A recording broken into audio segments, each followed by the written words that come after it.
Hello, నేను మీ CS రావు. స్వర్గీయ నందమూరి తారక రామారావు గారిని చూసి తరించిపోయినటువంటి వాళ్ళు అనేక మంది ఉన్నారు. అలాంటిది ఆయనతోటి కలిసి పనిచేసినటువంటి డాక్టర్ జయప్రకాష్ నారాయణ గారు మనతోటి ఉన్నారు. ఆయనతోటి ఇంటరాక్ట్ అవుదాం. ఎన్టీఆర్ గారితో ఉన్నటువంటి అనుభవం, అలాగే ఆయనతోటి ఉన్నటువంటి అనుబంధం ఏంటనేది తెలుసుకుందాం. సార్ నమస్తే. నమస్తే సుబ్రావ్. సార్ మాకైతే జలసి నిజంగానే, ఎందుకంటే ఎన్టీఆర్ గారితో కలిసి పనిచేయటం అనేది అది అదృష్టం కింద చాలా మంది భావిస్తుంది. అలాంటిది మీకు అలాంటిది రావటం అనేది నిజంగానే బహుశా నేను అనుకోవటం అది లక్కీ అనుకుంటున్నారా? ఇలాంటివి మనం చెప్పినప్పుడు మొదట్లో ఆయన ఒక రాజకీయ పార్టీ పెడుతున్నప్పుడు నేను ఒక ట్రైనింగ్లో ఉన్నటువంటి యువాధికారిని. కొంతమంది ఇతర పార్టీల ప్రముఖులు, కాంగ్రెస్ ఇతర పార్టీల ప్రముఖులు, జనతా అలాంటి వాళ్ళు ఉన్నారు, టీడీపీలో చేరదామని చెప్పంటే అప్పుడు జార్జ్ ఫెర్నాండెస్ గారు వారిని వారించారు.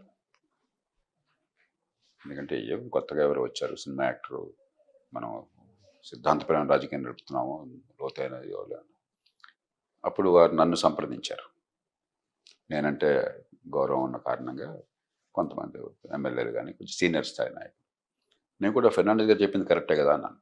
సో ఎందుకంటే సినిమా రంగం వేరు, ప్రజాజీవనం వేరు అని చెప్పని నేను కూడా అనుకున్నాను. కానీ తర్వాత ఒక అధికారిగా ఆయనతో పని దగ్గరగా చూసిన తర్వాత వ్యక్తిగతంగా సహజంగా సాన్నిహిత్యము, అనుబంధం ఏర్పడుతుంది. మా ఇద్దరికి మాకు ప్రత్యేకమైనటువంటి సంబంధం. ఎందుకంటే రోజు బోళ్ళంతా పోటాడుకునేవాళ్ళం. సగటున ఆయనతో నేను కలిసి పనిచేసిన కాలంలో రోజుకు 2 గంటలు మేము ఇద్దరం యుద్ధమే. ఎందుకంటే ఆయన చాలా గుండెదట ఉన్న మనిషి. ఒకసారి నిర్ణయం చేసుకుంటే ఆయన వెనక్కి వెళ్ళరు. నేను కొంచెం మండివాడిని. ప్రజా ప్రయోజనాల విషయంలో నా దృష్టిలో ఇది సరైనదంటే దానికోసం పోరాడాలి, సరైనది కాదంటే దాన్ని ఆపాలి. కొంచెం మెత్తగా కనిపిస్తాను కానీ నేను తేలిగ్గా దొంగే మనిషిని కాదు. మరి అధికారం ఆయన చేతుల్లో ఉంది, నా చేతుల్లో అధికారం లేదు. నా చేతుల్లో ఉన్నదల్లా తర్కం, కాస్త ఆలోచన. ఆయనకున్నది ప్రజాదరణ, ప్రజల పట్ల ప్రేమ, గొప్ప ఆవేదన, మంచి హృదయం. కాబట్టి సంఘర్షణ అంటానికి వెళ్ళలేదు. చాలా సందర్భాల్లో అది అనివార్యం. కానీ ఆయన్ని చూస్తే అసలు మాట్లాడటానికే ధైర్యం చేయలేని పరిస్థితుల్లో ఉండేవాళ్ళు చాలా మంది అంటారు. అంటే ఇప్పుడు అయినా కూడా ఆయన మాట్లాడినిచ్చారంటే ఆయన గొప్పతనం. అది సర్వాధికారము ఉండి మీరు ఒక అధికారిని ముఖ్యమంత్రి కానీ ప్రధానమంత్రి కానీ మరుక్షణం తీసేయచ్చు కదా, పూర్తిగా వాళ్ళ చేతుల్లో ఉంది. అయినా కూడా చర్చ అక్కడి దాకా వచ్చిందని చెప్పంటే అది గొప్పతనం ఆ నాయకుడి. ఒకటి, ఆ నాయకుడికి ఆత్మవిశ్వాసం ఉండాలి. నేను చెప్పిన దాన్ని కాదన్న మాత్రం చేత నాకేమీ పరువు నష్టం కాదు, నేను తక్కువ వాడిని కాదని ఆత్మవిశ్వాసం ఉండాలి. అందరికీ అన్నీ తెలియనక్కర్లేదు. 2, చిత్తశుద్ధి ఉండాలి. సమాజం పట్ల విపరీతమైన అనురక్తి ఉండాలి. కాబట్టి సమాజం కోసం పనిచేస్తున్నాం కాబట్టి, కానీ సొంతం కోసం కాదు, దానికి ఎక్కడ ఏది పనికొచ్చినా తీసుకోవాలన్న తత్వం ఉండాలి. 3, కొంత వినమ్రత ఉండాలి. ఎంత పెద్ద ప్రజాజీవనంలో మనం ఎంత గొప్పవాళ్ళమైనా కూడా మనకు తెలిసింది పరిమితమే. మనం ఎంత ఆలోచిస్తున్నా కూడా తప్పు కావచ్చేమో అన్నటువంటి వినమ్రత ఉండాలి. 4, నిజాయితీ అంటే ప్రేమ ఉండాలి. ఎన్టీ రామారావు గారు ఇవన్నీ కూడా పూర్తిగా మూర్తిభవించిన మనిషి. చాలామందికి ఆయన గొప్ప కోట్ల మంది హృదయాలను దోచుకుంటున్న మహానటుడుగా, ఒక దేవతా స్వరూపంగా తెలుగునాట కానీ బహుశా భారతదేశంలో చాలా ప్రాంతాల్లో కానీ మీరు దేవుణ్ణి ఊహించుకుంటే రాముణ్ణి కానీ కృష్ణుడిని కానీ మరో దేవుని ఊహించుకుంటే ఎన్టీ రామారావు ఊహించుకుంటారు. మీకు మీ మనసుకు స్ఫురణ వచ్చేది. ఆయన అంతగా తాదాత్మ్యం చెందారు ఆ పాత్రలో, అంతగా ప్రజల మనసును దోచుకున్నాడు ఆయన. కానీ ప్రజాజీవనంలో ఒక నాయకుడిగా తెలుగునాటే కాదు ఈ దేశ రాజకీయ చరిత్రలో, స్వతంత్ర భారతంలో ఆయన అద్భుతమైన పాత్ర. రాజకీయ స్వరూప స్వభావాలను పూర్తిగా ఆయన మార్చేశారు. ఒక రకంగా ఆయన ఒక 25-30 ఏళ్ళు ముందు వచ్చేశారు. ఎందుకంటే అప్పుడు ఇంకా రాష్ట్రాలు బలపడలా, రాష్ట్రాలకు అధికారం ఆయన్నే తీసిపారేశారు కదా 84లో. ఎంత అలవోకగా ఇందిరాగాంధీ గారి ఆజ్ఞానుసారం ఆనాటి గవర్నర్ రామ్లాల్ ఏం చేశాడో మనం చూసాం. తెలుగు ప్రజలు గట్టిగా నిలబడి పోరాడారు కాబట్టి ఎన్టీ రామారావు గారు లొంగిపోలేదు కాబట్టి, నాయకత్వాన్ని ఇచ్చారు కాబట్టి మరి 4 రోజుల్లో ఆయన్నే తిరిగి తీసుకోవాల్సి వచ్చింది. అదే సమయంలో కాస్త అటు ఇటుగా మీరు జమ్మూ కాశ్మీర్లో చూసినట్టయితే ఫరూక్ అబ్దుల్లాని దింపేశారు. ఓ. ఆయన సొంత బామర్ది జిఎం షా అని చెప్పని 12 మంది ఎమ్మెల్యేలతో ఆయన దింపేసి ఆ 12 మంది మంత్రులను చేసి జిఎం షాని ముఖ్యమంత్రి చేసి కాంగ్రెస్ పార్టీ బయట నుంచి మద్దతు ఇచ్చింది. మరి ఫరూక్ అబ్దుల్లా పోరాడలేకపోయినాడు. ఆనాడు ఫరూక్ అబ్దుల్లా పోరాడినట్టయితే కాశ్మీర్ ఎట్లా ఉండేది కాదు. ఒక కాశ్మీర్ పతనానికి అక్కడ పెద్ద సమస్య జటిలం కావడానికి కారణం ఆనాడు ఎన్టీ రామారావు గారి నాయకత్వం అక్కడ లేకపోవడం. కాబట్టి ఈ ప్రభుత్వాన్ని ఎంత ప్రజాదరణ ఉన్నా కూడా ప్రభుత్వాన్ని ఒక్క చిటికలో ప్రధానమంత్రి హుకుంతో దింపేసేటువంటి రోజులు అవి. సో ఐరన్ లేడీ అని ఇందిరాగాంధీ గారికి ఫస్ట్ టైం ఫైట్ చేసింది ఎన్టీ రామారావు గారేనా? ఖచ్చితంగా. అప్పటిదాకా అప్రతిహతంగా సాగింది ఆవిడకి. అసలు దేశంలో ఆవిడకి ఎదురు లేదు. ఒక్క డిఎంకే కొంత ఎదురుదిగా ప్రయత్నం చేసింది. కానీ అప్పటికి మీకు గుర్తుందో లేదో డిఎంకే ప్రభావం పోయి ఎంజీఆర్ వచ్చేసారు. ఎంజీఆర్ వచ్చిన దగ్గర నుంచి ఎంజీఆర్ చనిపోయేదాకా పూర్తిగా రాజకీయం ఆయన చుట్టూ ఉంది తమిళనాడులో. మరి డిఎంకేకి స్థానం దొరకలా. ఎంజీఆర్ పోయిన తర్వాత వచ్చింది. ఎంజీఆర్ ఏమో ఇందిరాగాంధీకి అనుచాడు, ఆవిడ పక్షాన ఉన్నాడు. కాబట్టి అక్కడ ఎదురు లేదు.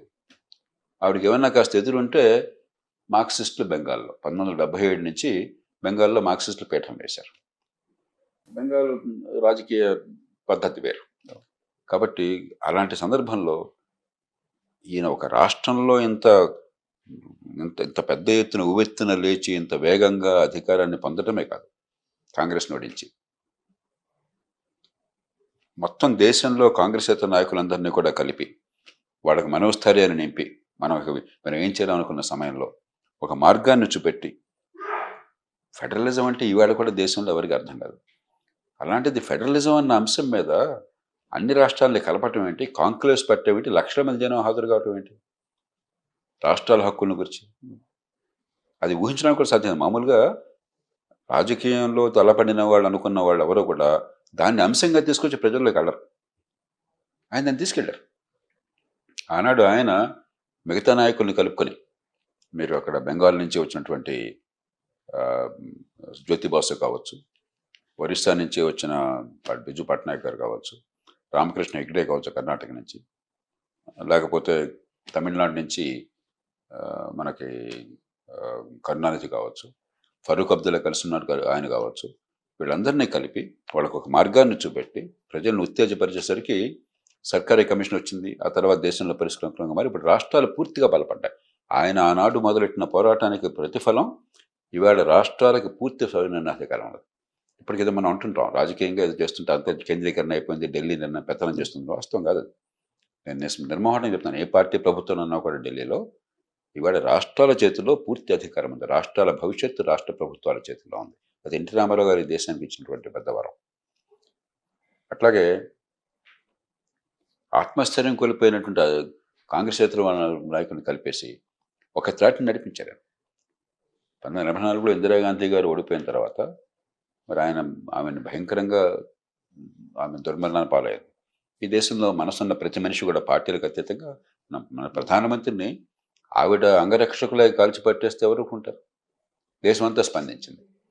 అలాంటి ఉద్విగ్న భరిత వాతావరణంలో కూడా తెలుగునాట ఎన్టీ రామారావు గారు 35 సీట్లు సంపాదించారు.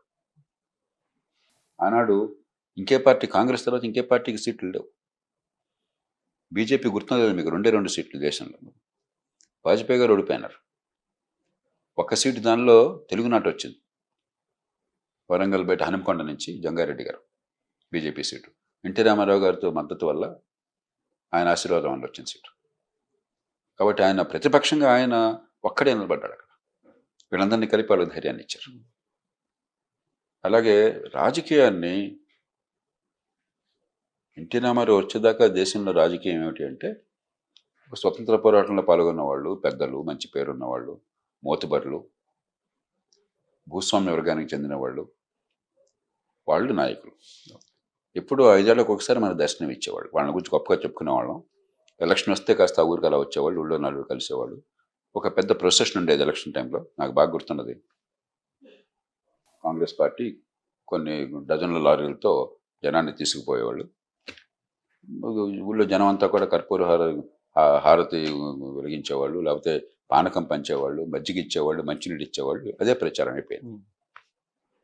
అలాంటిది రాజకీయాన్ని జనం దగ్గరికి తీసుకుపోయి జనాన్ని స్పందింపజేసి ఏ అంశాల మధ్య పోరాటం జరుగుతుందో అర్థవంతంగా చేసింది మొట్టమొదటి చేసింది ఎన్టీ రామారావు గారు. ఎన్నికైన తర్వాత ఎవరు ఏ పార్టీ వాళ్ళైనా కూడా, అప్పటిదాకా ఒకసారి ఎన్నికైన తర్వాత ఆయన మారాజు, ఆయన తర్వాత ఎలాంటి వాడైనా కూడా ఎన్నికైన వాడు, ఏ పార్టీ వాడైనా వ్యక్తిగతంగా నిజాయితీ పడిన కాకపోయినా కూడా ప్రజల చుట్టూ తిరగకపోతే, నిరంతరం ప్రజలకు అందుబాటులో లేకపోతే రాజకీయం సాధ్యంగా అనేది కల్పించింది ఎన్టీ రామారావు గారు. ఇవాళ ఏ పార్టీనే మీరు చూడండి, మన పార్టీని తిడుతుంటాం, ఎమ్మెల్యేలను తిడుతుంటాం, మనకు అదే జన్మ హక్కు అయిపోయింది. అది రాజకీయంలో ఉంటే వాడు కర్మ అనుకుంటున్నాడు, మనం తిడుతున్నాం. దుష్పరిపాలన వస్తుంది, మన కర్మ అనుకుంటున్నా బాధపడుతున్నాం. రెండు జరుగుతున్నాయి.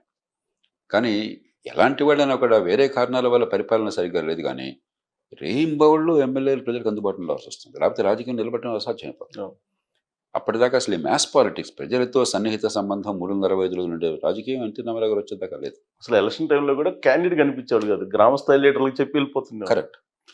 అట్లాగే 91 నుంచి మనం పెట్టుబడులు, ఇప్పుడు కూడా టెస్లా పెట్టుబడి మన దేశంలో పెట్టాలా వద్దా, ట్రంప్ ఏదో నల్లగోలు పడుతున్నాం కదా మనం. 84లో అసలు ప్రైవేట్ పెట్టుబడులు లేని కాలంలో, లైసెన్స్ పర్మిట్ కోటా రాజ్యం ఉన్న వ్యవస్థలో, కరెంట్ అందనటువంటి దేశంలో, కరెంట్ ఎక్కడ ఉండేది ఆ రోజుల్లో? హైదరాబాద్లో కూడా రోజు 30 సార్లు కరెంట్ పోయేది. గ్రామాల్లో కరెంట్ సంగతి లేదు అసలు, ఉండేదే కాదు. టెలిఫోన్ ఎక్కడుంది? 84లో టెలిఫోన్ ఎక్కడుంది? హైదరాబాద్లో ఉండేది. 30 కిలోమీటర్ల దూరంలో ఫోన్ చేయాలని చెప్పంటే ట్రంక్ కాల్ చేయాల్సి వచ్చేది. అప్పుడే కొత్తగా 84-85కి అప్పుడు కొంచెం కొత్తగా ఎస్టీడీ వచ్చింది. అప్పటిదాకా అది కూడా లేకపోతే 84కి ఇంకా వచ్చినట్లేదు. ఎవరో పెద్ద లీటర్లకు ఉండేది, ఎమ్మెల్యేలు వాళ్ళకి ఒకటి ఉండేది, మారుమూల గ్రామాలకు కరాలి అప్పటికి కూడా.